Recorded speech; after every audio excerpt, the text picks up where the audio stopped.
The world. నాకు ఒక fight చేస్తున్నప్పుడు ఒకరోజు మార్నింగ్ వచ్చి జస్ట్ మీరు ట్రైలర్లో చూసారు కదా, లాఠీ చార్జ్ చేస్తారు కదా. సో లాఠీ చార్జ్ చేస్తున్నప్పుడు ఒక డ్రోన్ షాట్ తీస్తున్నాము. ఒక చిన్న ఫైర్ ఉంది, ఫైర్ ఆర్పాలి. నాని సార్ వెళ్ళారు, ఫైర్ ఆర్పారు. ఒక ఇంత పీస్ ఆఫ్ సొల్యూషన్ ఫైర్తో వచ్చి ఆయన జుట్టు మీద పడిపోయింది. ఒక సెకండ్ నేను మానిటర్లో చూస్తున్నా, సంథింగ్ హ్యాపెన్, నాకు అర్థం కావట్లేదు. ఏదో అయ్యింది, ఏదో తగలబడుతుంది, అందరూ మీదకి వెళ్ళారు. ఏంటని చూస్తే నాని సార్ హెయిర్ కాలిపోయింది. ఇటు సైడ్లో హెయిర్ అంటుకుపోయింది. ఇక్కడ సతీష్ మాస్టర్ అందరూ మీద పడి టకటక ఆర్పేశారు. నేను అనుకున్నా ఇంక షూట్ అయిపోయిందిలే, వాళ్ళు ఉండదు షూటింగ్, ప్యాకప్లో వెళ్ళిపోదాం, ఫస్ట్ ఏమైనా తిడతారేమో అనుకున్నా. ఇమీడియట్గా వచ్చారు, వచ్చి అలా నించోని చూసి ఏంటి డ్యామేజ్ ఏమైనా అయిందా చూడండి అన్నారు. ఒక 2 minutesలో వెళ్ళి క్యారవాన్కి వెళ్ళిపోయి గబగబా సర్దేసుకొని ready let's go for shot. I was like ఏంటి మనిషి అనుకున్నా. And here is where the most interesting thing happens.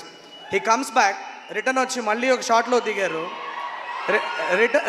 Return వచ్చి మళ్ళీ ఒక షాట్లో దిగారు. కెమెరా పెట్టాం, ఎవరినో కొట్టారు, వెనక్కి తిరిగారు, కెమెరా వచ్చి టాప్ అని తగిలింది, చీలిపోయింది మొత్తం. ఇక్కడి నుంచి ఇక్కడ దాకా చీలిపోయింది మీద. బ్లడ్ దర వెళ్తుంది.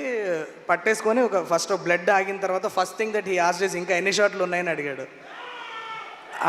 పర్లేలే బ్రో, ఇట్స్ ఓకే అంటే, లేదు ఎన్ని షాట్లు ఉన్నాయి అంటే, ఈ సైడ్ ఇంకా ఉన్నాయి బ్రో, ఒక 4-5 షాట్స్ ఉన్నాయంటే, బ్లడ్ క్లాట్ అయ్యే వరకు ఆగి ఆ షార్ట్స్ ఫినిష్ చేసి నెక్స్ట్ డే షూట్ ఉంది. మేము కాశ్మీర్లో -12 degreesలో షూటింగ్ చేస్తున్నాం. అదే రోజు నైట్ ఫ్లైట్ ఎక్కి ఢిల్లీకి వెళ్ళి దాన్ని ట్రీట్మెంట్ చేసుకొని నెక్స్ట్ డే మార్నింగ్ 5 o'clock మళ్ళీ శ్రీనగర్లో దిగి 3 hours ట్రావెల్ చేసి పహల్గామ్లో 9 నాతో షాట్లో ఉన్నాడు మనిషి. That mad passion is very infectious.